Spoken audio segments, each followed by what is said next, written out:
Welcome to our very first Living with Water session. So excited. I'll be the chair, which is really great because I'm very excited to be able to take space to ask questions at the end as well. So our very first session is called Unmanaging Water 1. Try to couple them so we have a few numbers following. Sometimes we've got 4 presentations with 5 amazing speakers because we've got a double bill. I see some people are still joining, so I'll repeat some of the housekeeping stuff as well. So we'll go in order. I'll introduce each of the speaker just before they present. And we will stop recording after each presentation. So the Q&A is will be very informal, and people are welcome to use chat or raise their virtual hands to ask questions as well. If you're unable to speak, the chat will be very perfectly fine. We'll read it out. We will keep the Q&A for the end. So each speaker will go first for their 15 minutes. And then we'll go to the Q&A. But so make sure to note down question to remember them by the time we get to the Q&A. You can start using the chat already if you'd like. But yeah, or we can keep it at the end. Each speaker will speak for about 15 minutes, and then we'll go to the Q&A.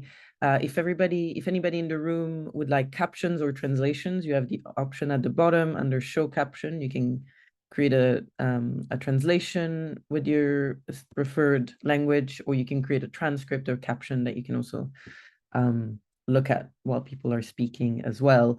The caption are obviously AI generated, so they might not always grab perfectly people's accent and transcribe perfectly, but especially across languages, but hopefully they'll give enough of the context. If you're struggling with anything in terms of tech as well, in the chat, you can also choose who to write to. So you could write to either Sam or me to say you're struggling with something so it doesn't go to the main chat, and we can try to address that as well. I'll have my emails off since I'm introducing people and I don't want the ping to make noises, but Sam might have them on as well. So feel free to email him too. Yeah, my things are all open as I'm not sharing or introducing. So yeah, if people want to direct things to me, then that's absolutely fine. Perfect. So then we'll start now. I will introduce our very first speaker, and I'm really excited. Giulia Al-Bayaty de Ridder is a PhD candidate at Amsterdam School of Cultural Analysis at the University of Amsterdam.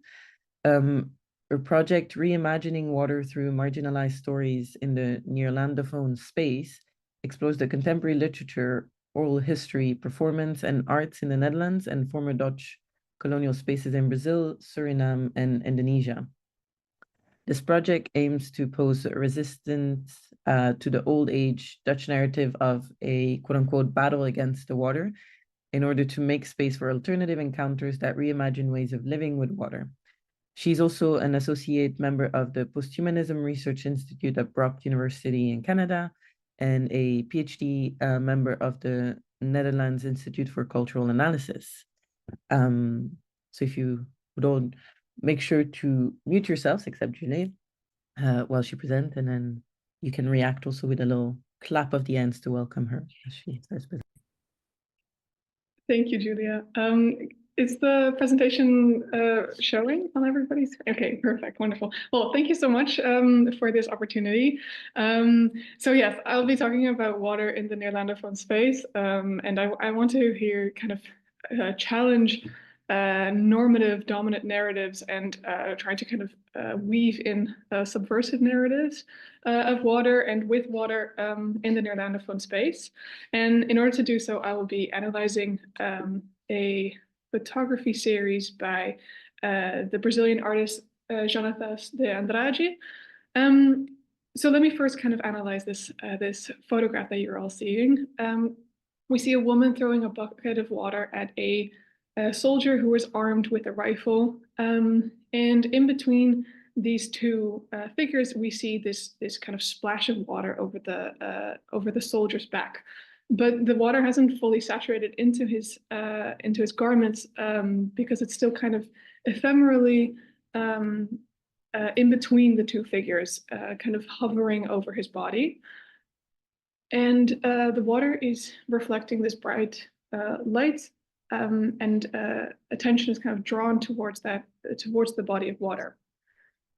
Now, this image refers to a historic battle between Dutch soldiers and women of African descent called the Battle of Tegucigalpa, which is the town where it happened.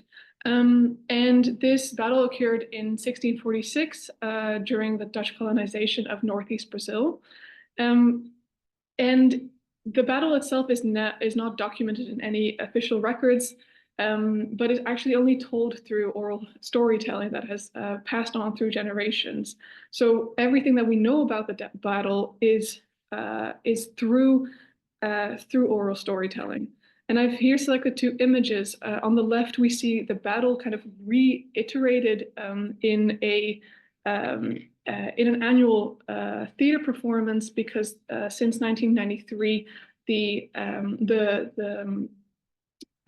community has actually tried to celebrate the battle to show that the women have actually won this battle through water. Sorry, is the noise from the garbage van outside really loud? Okay, good, because I can hear it. Okay, wonderful. Anyways, so on the right, we see an image of the women performing their the heroic deeds of their ancestors, and they perform this every year. And every year they throw water at the supposed Dutch soldiers. This conflict was the first Brazilian conflict with female participation, and here I'm trying to intersect gender, coloniality, and water.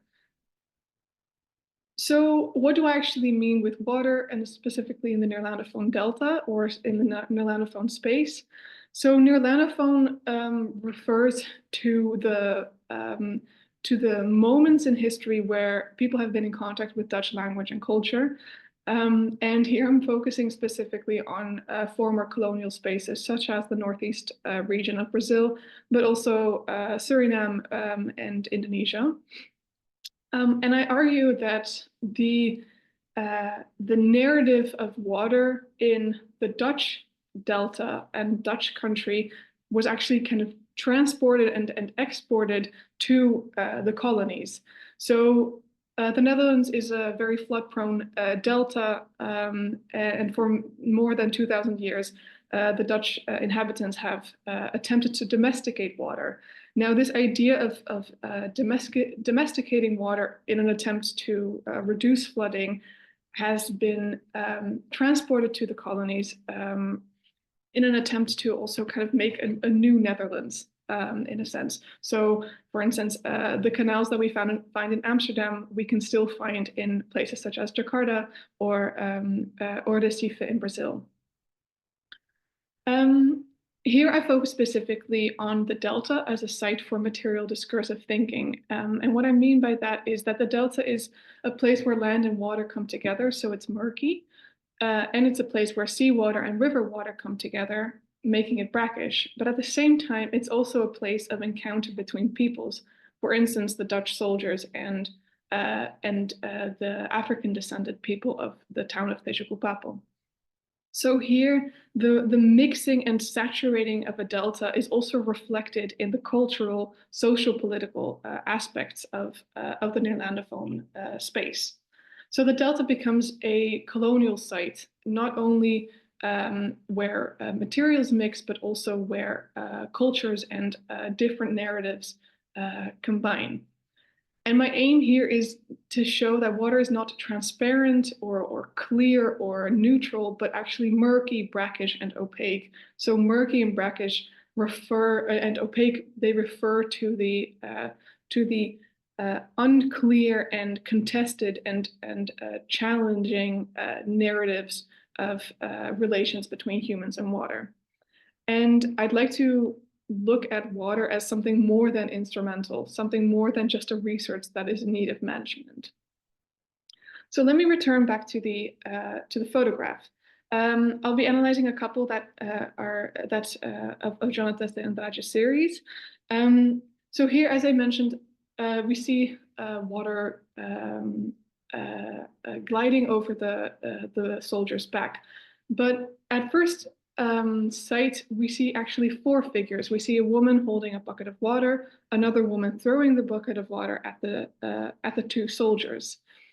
But at closer inspection, we actually see a before and after image that overlap each other. So the women are actually one and the same person. We see a woman holding a bucket of water and a man with a rifle aiming at her. This is the before image, so to say, and a after image, which is the woman throwing the bucket of water at the soldier.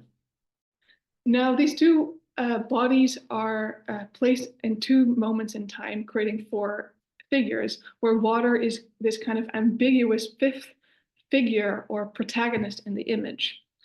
These two scenes are separated by time, but are brought together so that both moments happen simultaneously. The before and after images are separated by time, but they're measured by the movement of water. So water might be used as a military strategy for the women to protect themselves, but it is simultaneously more than instrumentalized.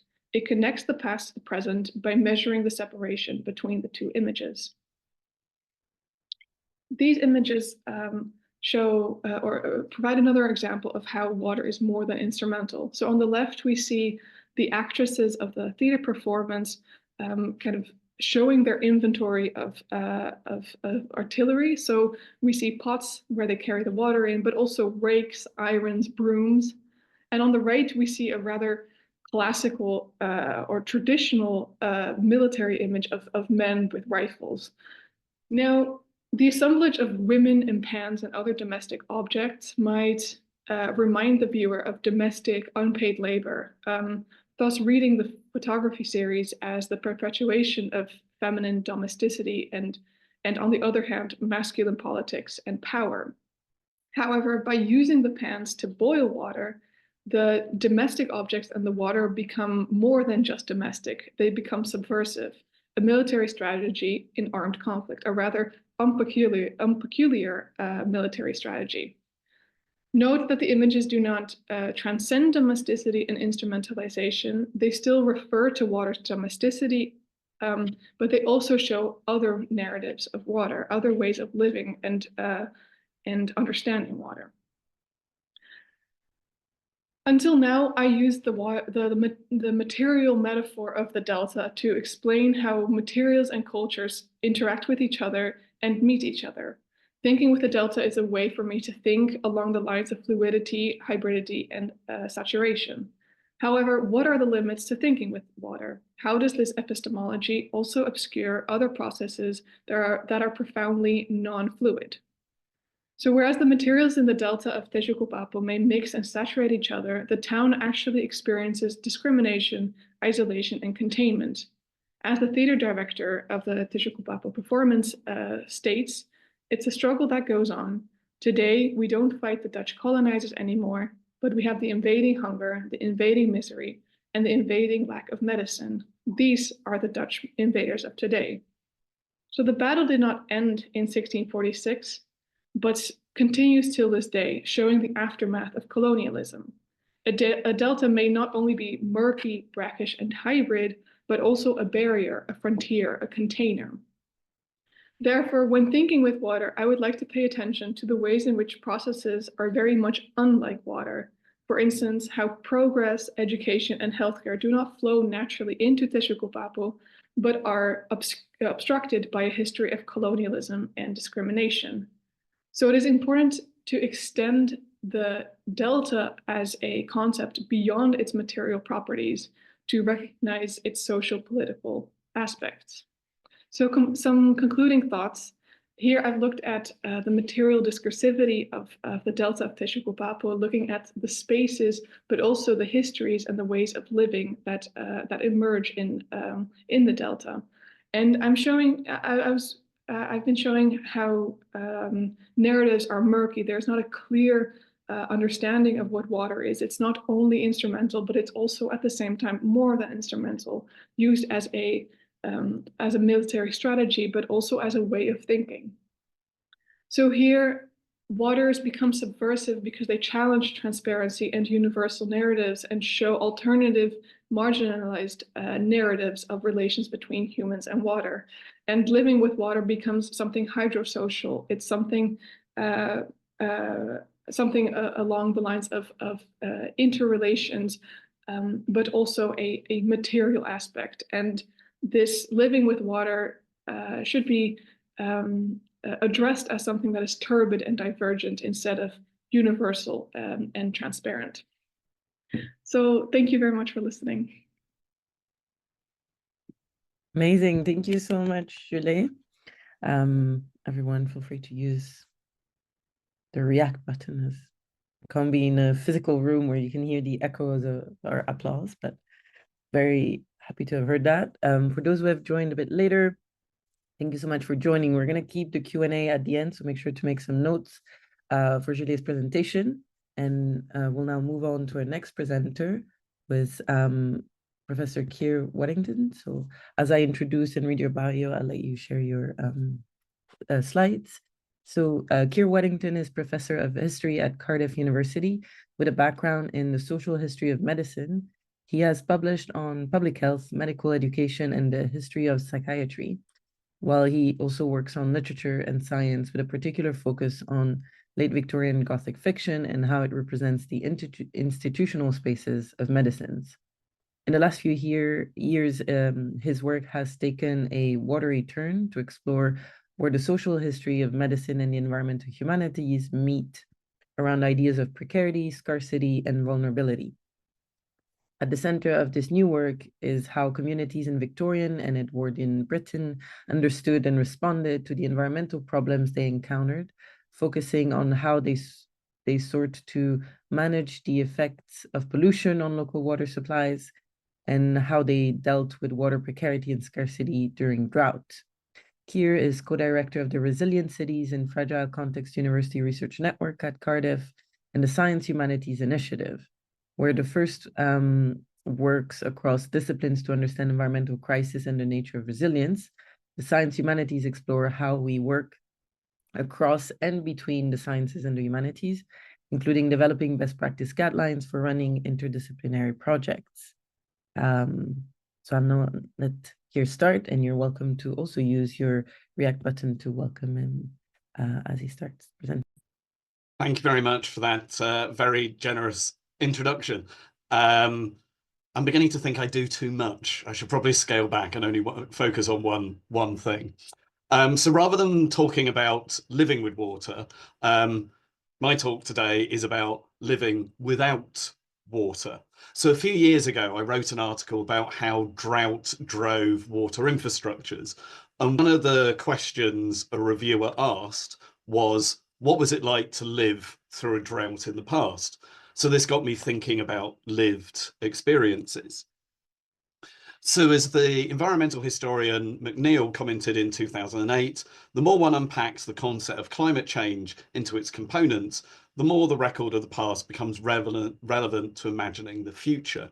So our attempts to recover the nature of past droughts, often on macro scales, has improved our understanding of climate variability, providing some models that point to adaptation.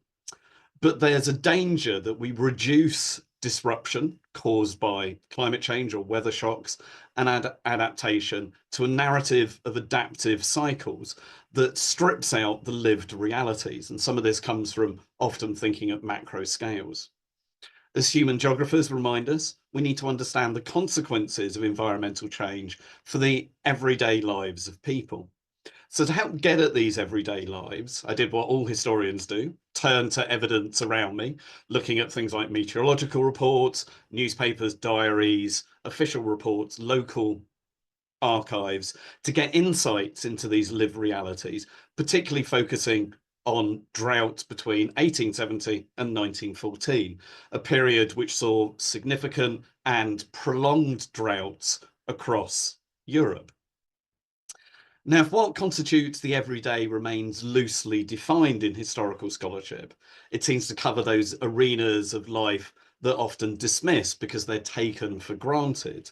Thinking about the everyday, the routine and the mundane allows us to get at what the anthropologist Perec refers to as the background noise of history. So an examination of the everyday realities of water precarity and scarcity through a historical lens helps us go beyond what we might see as a resilience paradigm to consider drought as a weather shock at the intersections of environmental and social history. But, as the geographer Georgina Enfield explained, weather is always nested in places, and only through detailed regional studies does it become possible to understand the effects of these shocks on people's everyday lives.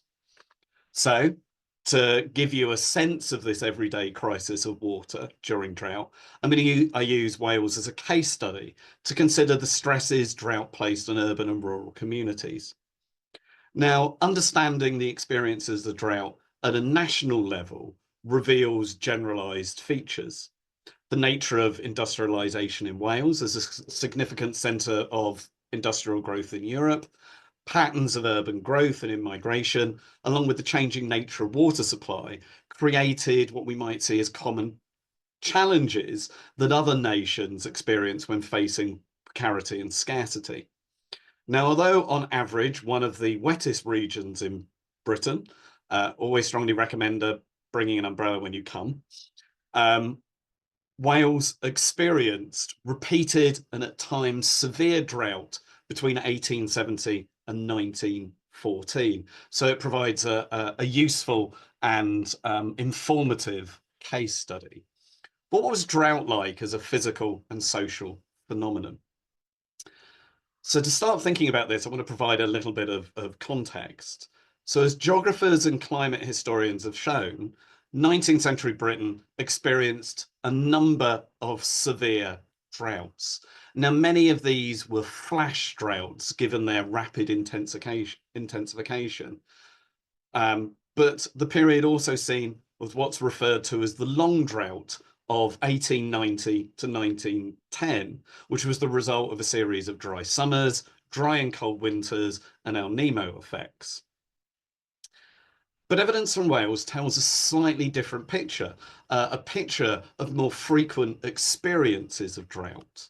What's clear from newspaper reports, archives, diaries, is that contemporaries felt they were in drought or experienced drought as a reoccurring feature of life between 1870 and 1914. So just to bounce back between them, national droughts in Wales. So you can see this is much more frequent.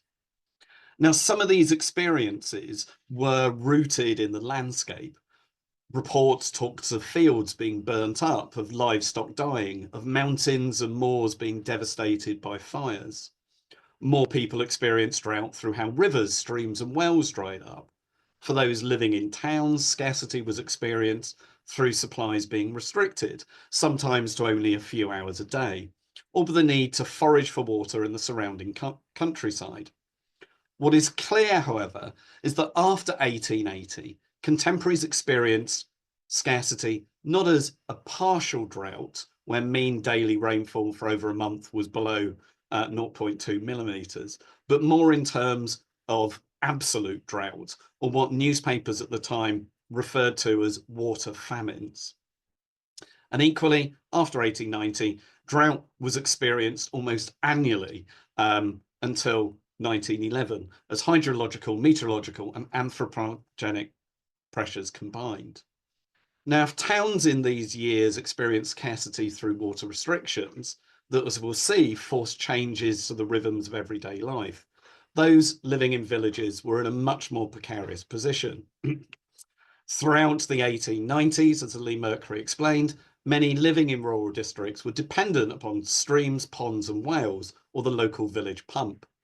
If larger villages saw pipe supplies very slowly introduced, for many, fetching water from local streams or using buckets at local wells or pumps remained a feature of rural life into the Edwardian period. And this made villages particularly vulnerable to drought.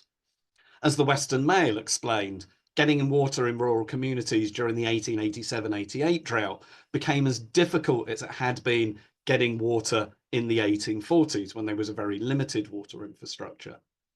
Now, as droughts became more regular and lasted longer, they placed slowly building stress on rural communities. But knowing about when communities felt they were in drought tells us little about everyday experiences. Reporting on drought in the market town of Cowbridge in South Wales in 1901, the Medical Officer Health highlighted the great inconvenience communities face during drought. Yet inconvenience could mean diverse things for different communities and individuals. Their experience was shaped by the normal availability of water, their location, class, and gender. But it is possible to see some common patterns. What becomes clear is that during drought, routines changed, and these daily routines come into sharp focus as supplies failed or local authorities restricted water. Life slowed down. So, for instance, the clergyman and diarist Kilvert wrote how during the drought, his village was very quiet as people were too hot and exhausted to carry out more normal tasks. In Denbigh, the seaside resort, during the 1887-88 drought, people stopped cooking hot food, fearful that they would start a fire that could not be put out. As drought deepened, everyday practices of getting water became more visible and more difficult. Water scarcity justified urban authorities intervening in the everyday practice of supply as they placed restrictions on when water was available and started using the police to monitor wastage. The routine and rhythms of the day changed, and we can see this in the industrial town of Pontypridd. During the 1893 drought, a bell was used to signal when local supplies were being cut, so inhabitants could, quote, provide against a day's stop tap, and this stop tap influenced and shaped the rhythms of life. As local authorities restricted supplies, queues formed as people waited their turn to get water. Pitiable sights were observed in Britain Ferry during the 1896 drought. Here, people waited for hours to obtain a supply in their small jugs, tin cans, buckets, while in the Crockett district of Swansea, people waited all night long during the 1899 drought to fill their jugs with water. Accounts spoke of water carts being besieged. Numerous reports highlighted how many set about foraging for water. For example, as wells dried up in the town of Conway in North Wales during the 1864 drought, accounts spoke of people wandering for miles amongst the mountains to attain a can full of clear water. Other reports describe people walking up to 3 miles daily to get water, or how they would rise at 3 or 4 o'clock, one neighbour endeavouring to be before the other in order to catch any water from a distant well or spring. Getting water during drought became competitive, time-consuming, and difficult. Now, as it became harder to get water, community tensions increased. Quarrels broke out as people queued for water. In Lethne, jostling to get water saw pitchers broken and fights break out during the height of the 1864 drought, while in Aberavon, fights broke out as people waited their turn at water carts during the 1896 drought. And we can even see examples of riots such as in Tenby. But in many senses, pragmatism became important, or in De Certo's terms, existing practices were adapted either clandestinely or tactically.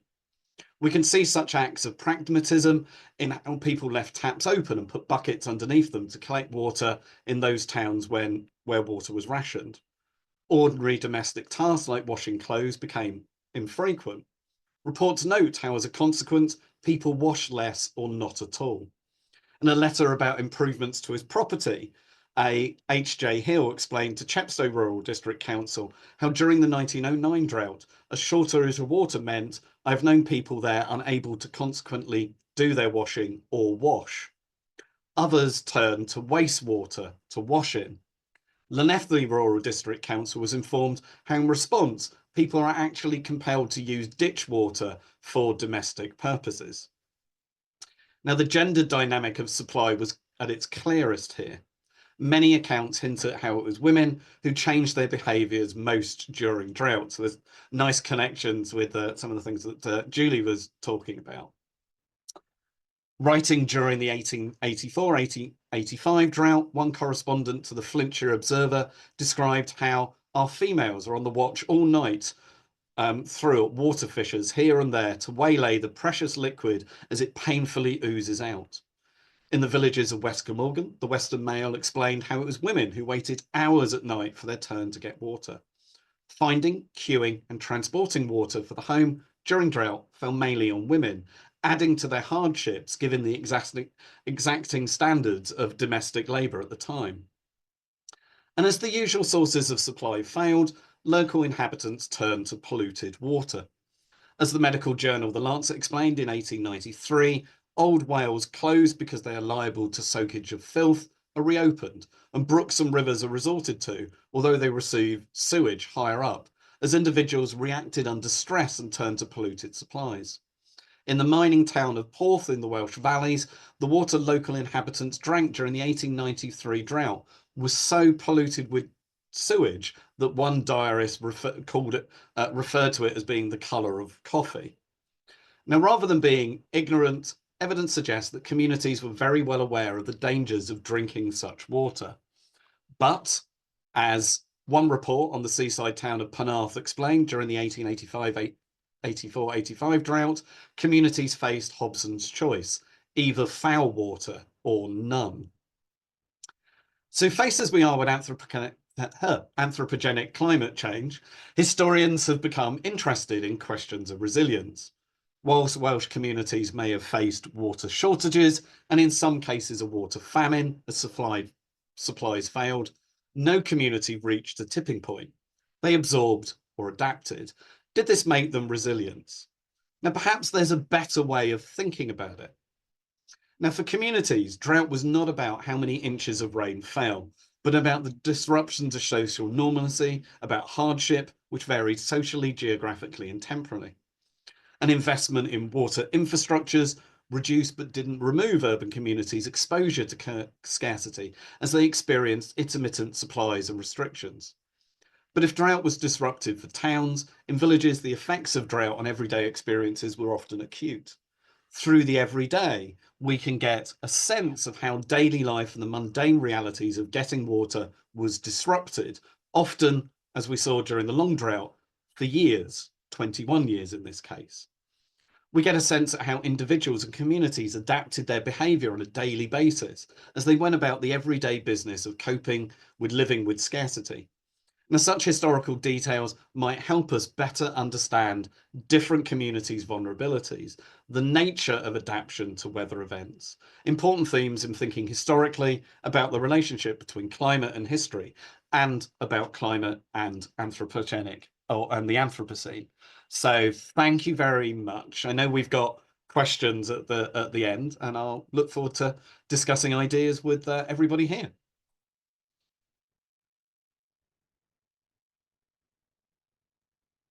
Yeah, good. Thank you so much, Keir. That was amazing.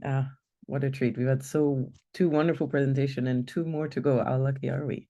I will now introduce our next two speakers who will present together. So we have Loreto García Saiz, who is a predoctoral researcher and lecturer in the Department of Communication at Universidad Carlos III of Madrid, and a member of the project Speak for Nature, Interdisciplinary Approaches on Ecological Justice.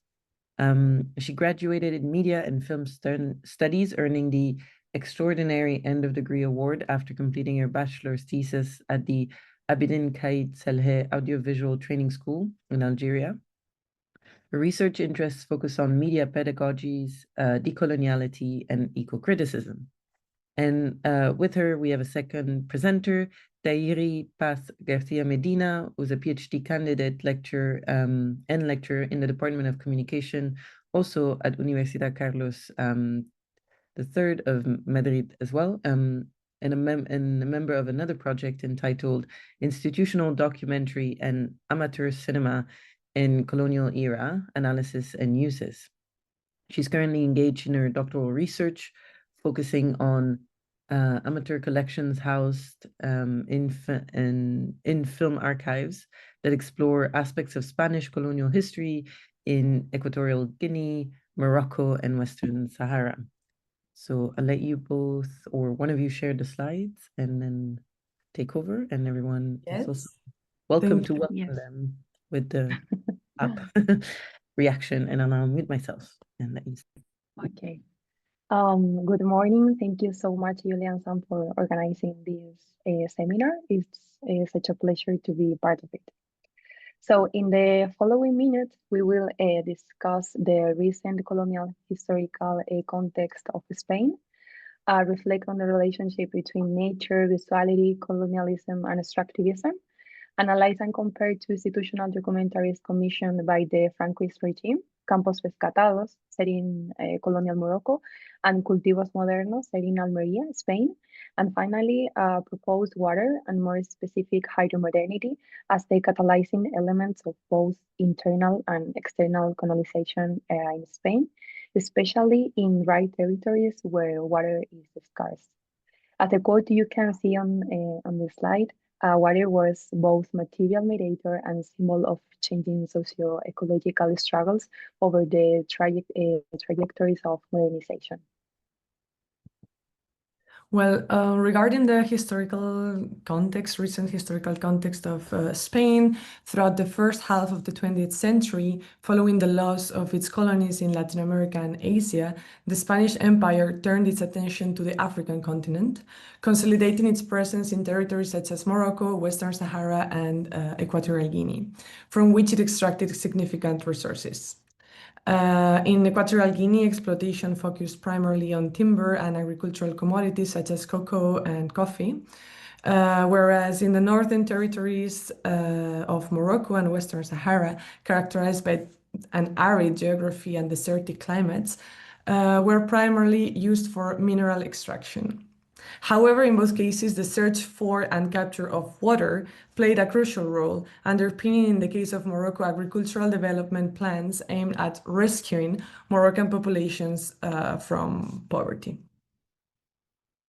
From the 1940s onwards, with the establishment of Franco's dictatorship, the regime's autarkic mentality fostered a project of internal colonization, apart from the external colonization, within the borders of the Iberian Peninsula, aimed at minimizing reliance on imports and improving productivity. This process focused on transforming infertile or marginal lands within the national territory onto productive agricultural zones. Central to this effort was the strategic control and exploitation of water resources, through which the regime promised improved living conditions under the hydromodernity plans that rationalized land and water to maximize productivity. In most of the peninsula, the hydromodernity consisted on building dams, as you can see in the slide. But in the southern part of the country, where geoclimatic conditions are desertic and there were no superficial waters, the regime had to create infrastructures such as wells and water pumps to extract underground water. It was a region of water scarcity in a different way, but linked to what Keir Waddington was just saying in his presentation. And this hydromodernity was influenced by the regeneracionista ideals that were envisioned before, and envisioned that exploitation of natural resources as a pathway to the material and moral redemption of the nation. And it was transmitted to the population through cinematographic productions, which is our main interest. So what we aim to suggest here is not unique to the Spanish case. Colonial powers, such as the British Empire, used agricultural cinema as a tool of propaganda and control, both within the capital and across colonial territories. Through the Ministry of Agriculture, films were produced to train and motivate British farmers, showcasing modern agricultural practices in the English countryside. The same visual and narrative strategies had been carried out in colonial settings where racialized labors were filmed. This visual exchange operated bidirectionally. Footage from the metropole reinforces the image of a productive empire, while images from the colonies legitimized the civilizing mission. Agricultural film became a key mechanism for constructing ideological coherence between center and periphery, projecting a unified narrative of progress, technical control, and racial hierarchy. As Wolf et al. Point out in their volume on Hydromodernity, water and power are deeply intertwined. Hydroelectricity, after all, is quite literally a form of power, And what's more, as they remind us, conversations about water and power are often related to colonialism, and they played this decisive role in the Spanish process of modernization, which has been deeply examined by several authors. The literature gap resides, however, in the links between external and internal colonization, which we explore through the comparative analysis of two institutional documentaries filmed in Morocco and Almeria, respectively. In the following, we will analyze the films Campos Rescatados and Cultivos Modernos. So, Campos Rescatados, which could be translated as recovered fields, is a documentary produced in 1948 by Ermic Films, a film production company founded by Manuel Hernández San Juan. And it was the only private company supported by the Franco regime to develop an extensive documentary corpus focused on Spain's African colonies. In 1944, the chief of the colonial administration, José Díaz de Villegas, commissioned the company to produce a series of documentary films about the Spanish Guinea.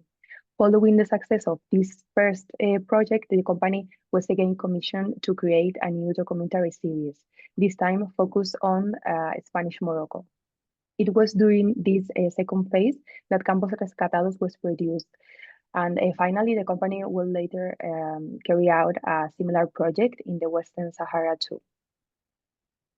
So, Campos Rescatados seeks to glorify the agricultural work of the Spanish colonial administration, presenting a landscape transformation as a metaphor for the supposed progress brought by the metropole, as the title suggests.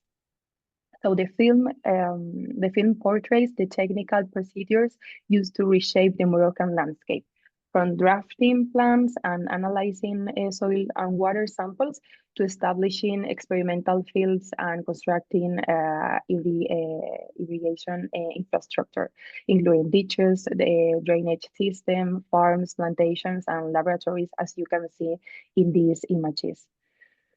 From the start, the film's ideological intent is clear in the voiceover narration, which opens with the quote, "And it has been Spain who has rescued these fields, returning them to the farmers of Morocco, thus fulfilling the protective and selfless mission that has always characterized its history."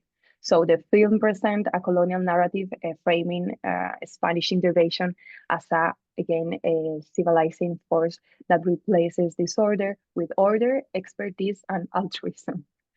And finally, two other ideas I would like to highlight in this film. First, the visual representation of scientific labor as a core element of colonial discourse. A striking example appears in a laboratory sequence, as you can see, where researchers are shown handling different types of seeds. This movement, selection, and manipulation of seeds, it's not merely an agronomic endeavor. It's a part of a broader biopolitical system of control over land and life. The laboratory thus emerged as a legitimizing space for colonial knowledge, where intervention is justified in the name of science, rationality, and progress. And finally, it is important to mention the highly aestheticized style characteristic of many Ermic Films productions. A telling example is this documentary's final shot, in which sunlight reflects on the water surface as a worker slowly exits the frame. So this poetic and symbolic image closes the film's narrative of colonial redemption. It naturalizes the land's transformation as a peaceful, inevitable consequence of Spanish intervention, portraying water as beautiful while erasing the labor and power dynamics that made it possible. Cultivos Modernos, going to the second movie, which could be translated as Modern Crops. It's a 15-minute pedagogical and propagandistic documentary produced in 1970 by the Servicio de Extensión Agraria, like the Agrarian Extension Service, an institution dependent on the Ministry of Agriculture and tasked with educating peasants about the country's agricultural modernization. To fulfill this mission, and following the footsteps of the previous Servicio Central de Cinematografía created during the Second Republic, the Agrarian Extension Service established its own cinematography department, appointing José Neches Nicolás at its head in 1959. Neches, who directed this film, was an agronomist and engineer who had been stationed in Equatorial Guinea in the 40s, where he also attempted to produce several institutional documentaries. His experience in the colonies gave him direct insight into the regime's strategies of territorial control and resource extraction across different African geographies.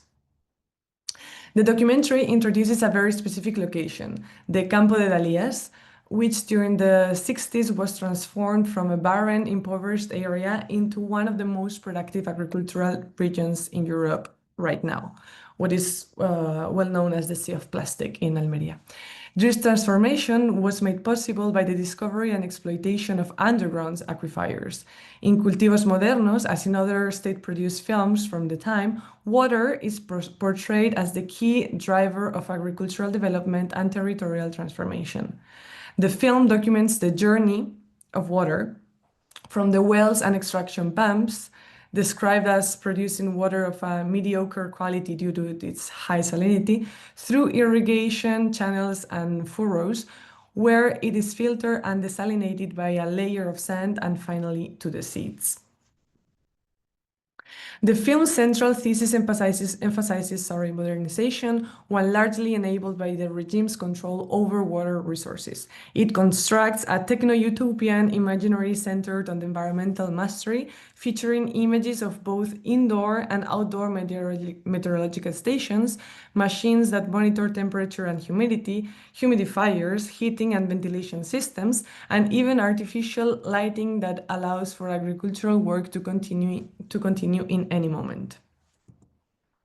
The documentary also introduces plastic as a key material in this new agricultural paradigm, a material whose widespread adoption in the 60s would profoundly reshape not only the farming techniques, but the entire landscape.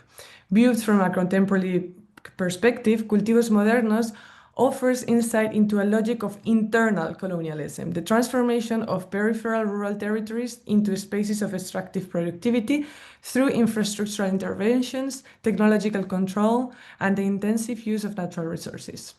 The film thus documents the ecological and social foundations of what would become a paradigmatic case of agro-industrial development and environment degradation in Spain. So, through a critical reading of both works, this analysis foregrounds the visual and rhetorical strategies employed to normalize exploitative hydrosocial practices, emphasizing how water management techniques first deployed in colonial territories were later implemented within Spain. So, despite their different geographical and political context, both films adopt the same expository mode, characterized by authoritative voiceover narration and a pedagogical tone. A recurring visual motif in each film is the omnipresence of water and the use of before and after imaginary that contrast barren desert landscapes with productive irrigated fields shaped by state intervention. So these transformation sequences are illustrated through shots of machinery digging irrigation channels, pumping groundwater, and cultivating the soil, culminating in lush greenhouses and orderly crops. So technology occupies a central role in these narratives of modernization, with sustained emphasis on technical expertise and mechanization. This visual discourse reflects a broader ideology of technical nationalism, in which scientific and technological control over the environment becomes synonymous with progress, power, and territorial sovereignty. So we have sought to outline a series of key points within this constellation of relationships between water, visuality, and colonialism. And while our research is still ongoing, we can offer the following preliminary conclusions. First, colonial planning initiatives were not isolated endeavors, but were interconnected through institutional and human networks. Figures such as José Neches or José Díaz de Villegas exemplify how certain actors moved across different colonial territories, facilitating the transfer of technical knowledge, planning strategies, and ideological frameworks. Often, this would materialize specifically through cinematographic projects. And secondly, through film analysis, our initial intuition that there existed shared representational strategies linking Spanish colonialism, extractivism, and cinema proved accurate. Water plays a pivotal role in both the historical and symbolic process of colonization, particularly in geographic contexts where its scarcity renders it a highly strategic resource. This is especially evident in regions such as Morocco and Almeria. In these cases, we can distinguish two interrelated dimensions of water. On the one hand, its material dimension embedded in a technical industrial infrastructure that brought about significant structural transformations, and on the other, its symbolic dimension reflected in the cultural representations produced around the colonial project. As noted earlier, water was both material mediator and symbol of changing socio-ecological struggles over the trajectories of modernization. Thank you so much. Thank you. Wonderful. Thank you so much, Tayri and Loreto. That was amazing. And last but not least at all, we have one final presentation before we can move on to the Q&A. So I will now introduce our last speaker. He sets up his PowerPoint. So Tim May is a geographer who graduated from the University of Cambridge in 2014 and obtained his PhD in geography from the University of Durham in the UK in 2021. He worked as a development director for the environmental NGO Long Way Home in Guatemala, and then as curator and researcher for Museo de Bolsón in San Cristóbal de las Casas in Mexico, and his current role as curator of maps and mobilities at Royal Museums Greenwich in the UK. He strives to queer the archive and utilize critical cartography as a means of communicating complex and contested histories. His interests include contemporary art, decoloniality, and social justice. He has published for Nordia Geographical Publication, Guatemala's Prensa Comunitaria, and the UK's New Socialist and Labour Hub.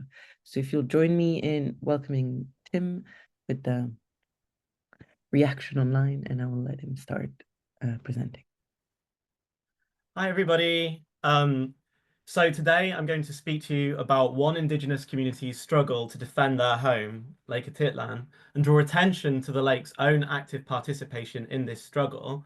And in doing so, I hope, challenge dominant modern understandings of water.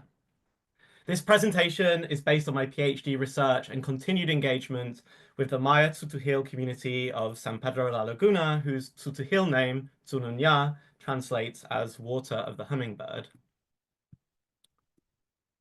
There we go. Worldwide, Indigenous territories are increasingly threatened by extractivist development. Indigenous communities have increasingly turned to a rights of nature discourse to defend their territories. In such disputes, lakes, rivers, mountains, and forests have publicly emerged as much more than mere resources and as sentient beings and subjects in their own rights. Scholars writing from a political ontology framework have utilized such instances to make their case for the pluriverse, arguing that the radical ontological difference visibilized by these struggles is forming ontological openings in the project of modernity. They refer to this modern world as the one world world. Philosophically, the one world world is rooted in a Cartesian separation between humans and nature, and its anthropocentric outlook has facilitated nature's subordination for human gain through short-sighted extractivism. Political ontologists recognize that the one world world not only threatens Indigenous lives and territories, but also their relational worlds. In these worlds, humans are understood to be mutually constituted through their horizontal relations with other life forms, and indigenous relationality is rooted in an ethics of care and reciprocity. While the former promotes a culture of death, the latter promotes a culture of life. Ontologies, like water, are fluid, and in my own research, I highlight the dangers of reifying ontological difference. Even so, I believe political ontology provides a useful framework for understanding diverse ways of living with water, and I'm going to employ it here to demonstrate how the community of Tz'unun operates its defense with, not just for, the lake. Lake Atitlán is a breathtaking landscape. Located in the heart of Guatemala's diverse indigenous highlands, its deep blue waters are framed by 3 steep volcanic peaks, which you can see in this map painted by indigenous artists in 1585. When Aldous Huxley visited in 1934, he was so impressed that he acclaimed it the most beautiful lake in the world. While this epithet is still commonly used in tourist marketing, the lake has changed significantly since then. Even into the 1960s, the lake was in a relatively pristine state. From its surface, you could see stones on the lake bed 20 meters below. With only dirt tracks through the mountains linking the basin to the outside world, life in the surrounding indigenous communities revolved around the lake. Wooden cayucos were used for fishing and the main form of transport. Women gathered water directly from the lake in ceramic jars, blessing the lake in thanks as they did so. Beaches were an important community space where children could play games. Ancestral values were passed down to them by their elders, and these largely pertained to care for the environment and respect for the lake. Life was hard, but there was a strong sense of community, and many activities were collective endeavors, such as the building of traditional houses with volcanic stones and thatched roofs. In the second half of the 20th century, the lake underwent many changes. The population expanded rapidly, and traditional houses were replaced by concrete structures rising to 2, 3, or even 4 levels. Vast quantities of sand were extracted for construction, destroying the beaches in the process. Non-native species introduced decimated the ecosystem and local fishing industry. The growth of the coffee, then tourist industries, altered the traditional economy. Market and state penetration and modern development more generally shifted society in a more consumerist and individualistic direction. Evangelical Christianity, modern education, and the imposition of the Spanish language severed the intergenerational transmission of ancestral values, as children could no longer communicate with their grandparents. Some practices remain resilient. Many women continue to wash their clothes on the lake shore, despite the construction of public water basins. Still, contact with the lake declined significantly through privatization of the lake shore and the introduction of modern plumbing. Today, children are more likely to swim in one of the recently built swimming pools, which is also the safer option given the lake's polluted state. Lake Atitlán is the deepest lake in Central America, and for a long time, this shielded it from the contaminating effects of the wastewater and fertilizer pollution. However, by the 21st century, this contamination became impossible to ignore. Processes of eutrophication produced massive cyanobacterial algal bloom events in 2009 and 2015. These blooms significantly impacted local livelihoods and were especially concerning for those communities which depended upon the lake as their sole supply of drinking water. It was no coincidence that the first people to respond to these crises were those who still maintained close contact with the lake, fishermen and women who washed their clothes in the lake. They were the first to notice the blooms and rally to the lake's defense. Soon, hundreds of Pedranos gathered on the shore to cleanse the lake, physically pulling algae out with baskets and burning pom, a type of incense. One interviewee described the situation as follows: pom is like a natural ingredient. We can say in Western terms, it was the medicine for the lake. The lake, for the first time in a long time, sensed the sense of connection. It was the first time that I saw San Pedro united. The community joined together and began to use pom around the lake, everybody, including evangelicals. While the removal of algae might be seen as an expected modern response, the burning of pom indicates something different. At this point, it's useful to reflect on what ontology is. Mario Blasa stresses that ontology is a storied performativity which is always in the making. One of my interviewees put it even better. He said, "We don't read our philosophy, we practice it." As I mentioned earlier, in the past, Pedranos were much more closely connected to the lake. They performed their ontology through ancestral customs every time they bathed or gathered water. With the arrival of modern plumbing, Pedranos were separated. However, the algal bloom instigated what political ontologists refer to as a worlding event. That is, when confronted by the threat of the algal bloom, they demonstrated a continuing relationality with the lake, even those who strongly rejected ancestral customs, such as evangelicals. The use of POM demonstrates how Pedranos acted not through an environmentalist response to an object, but rather a social obligation to another subject. They treated the lake as they would another person. You can also see the personhood of the lake emerging in how Pedranos always referred to the algal bloom as una enfermedad, an illness, rather than contamination. As you can see in these quotes, the lake is understood as a maternal figure. She is widely known as Katega, which in Tz'utujil translates as grandmother lake. As I went on to discover, the lake was not a passive participant in this. Many Pedranos explained that in the past, elders were believed to possess an extrasensorial capacity, a sort of intuition, enabling them to read the signs communicated in the landscape. This ability is now deemed to have been lost, but as you can see in Olivia's quote, the algal bloom itself was sometimes understood to be the lake's way of communicating the threat it was facing. The lake is also widely understood to exercise a sort of effective power, which Pedranos often described in energetic terms. This effective energy or life force is known in Tz'utujil as rukush. The Mayan cosmovision recognizes a more expansive notion of aliveness than modern ontology. Rocks, for instance, are also seen to possess rukush, although there are notable gradations of this aliveness. Rukush bears a resemblance to what Jane Bennett calls thing power. That is, the curious ability of inanimate things to animate, to act, to produce effects dramatic and subtle. It was notable to me that several non-Indigenous residents of the town also referred to the lake in similarly energetic terms. And I've been affected by this energy myself, and it partly accounts for my decision to carry out research at the lake. Besides this effective energy, the lake has the ability to act more directly through dreams. On several occasions, Pedranos explained to me how the lake had provided instructions to them whilst dreaming, as was the case for Nicholas Tumash, the president of the Association of Fishermen. This group has for many years voluntarily carried out monthly trash cleanups, and Nicholas explained how the lake personally thanked him in the form of a woman for his efforts in a dream. Another example was the young rapper Saniq, who I first encountered at a Defense of Territory festival, accompanying a contingent of Pedranos who traveled there to protest the mega collector. The mega collector is a wastewater mega project imposed by the environmental NGO Amigos del Lago, Friends of the Lake, as the only solution to the lake's contamination problem.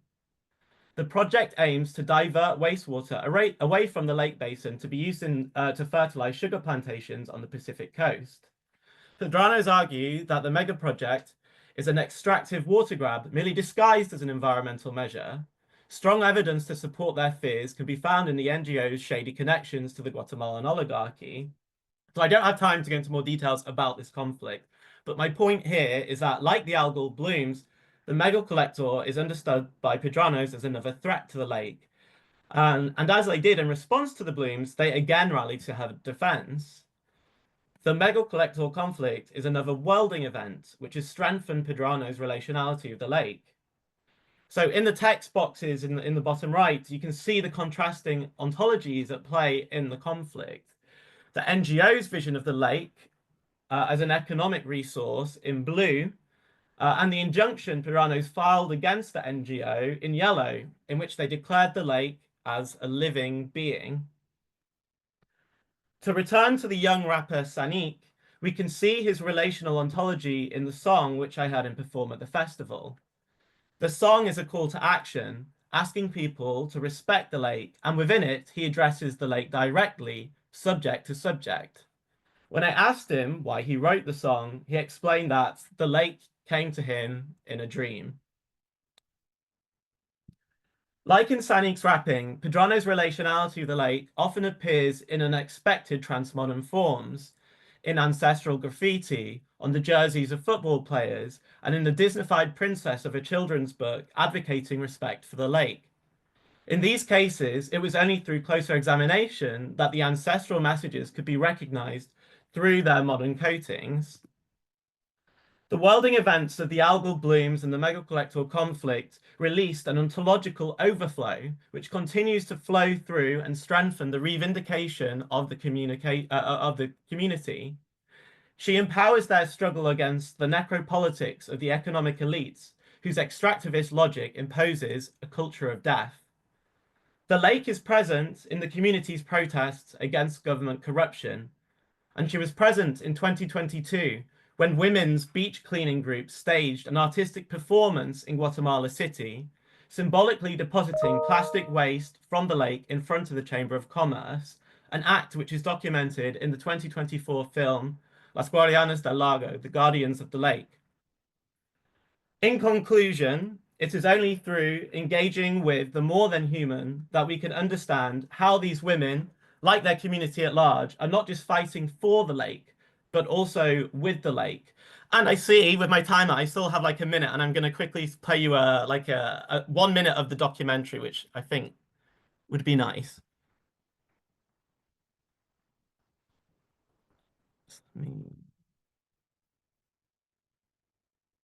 Oh, wait a second. Can you see the screen? Yes, yeah, we can see the screen. Can you hear as well? Sorry, is that playing the sound? It was, Yes. yeah. Hawa kung kakar sakarik chipan kakaslimal. Okpenak okto olshin hakateya. Okto olkaslimal. Shok pichikuti okchahilshin harwachulef.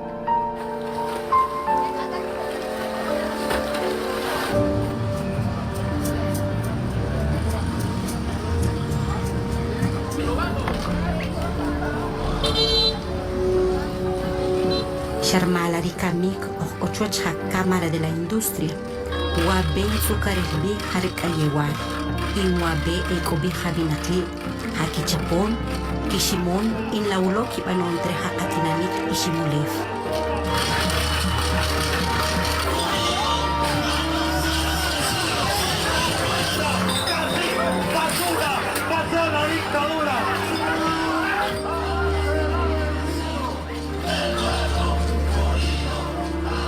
Ellas son unas guardianas del lago porque la acción que están tomando va a repercutir positivamente en todos.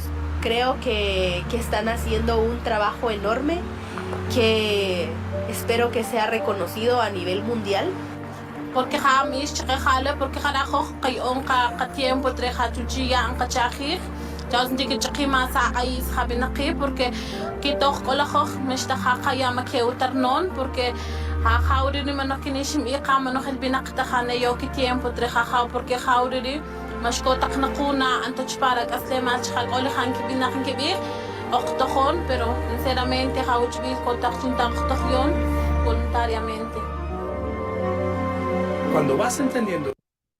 I think that's, I would love to play a minute or two more, but I think that's all that we have time for. That was Thank amazing. you. Thank you, Tim. Is the documentary available for people to watch if you wanted to share? I was thinking about that. I'll ask the director if I could share it in a when you share the videos, maybe you could send in an email because they want it to be seen, right? So that would be great. Yeah. I'm sure many people would love to be able to see it, so that'd be great. Thank you so much. Thank you, team. Thank you, everybody, for really brilliant and amazing presentations. And we're so excited that we now have our question time. So as the chair, I'll try to manage that, but I also don't want to be too managerial, given the great talks about resistance that we've had today. So please do feel free to unmute yourself or raise your hand if you'd like to be called upon, or use the chat if you have any questions for our brilliant presenters.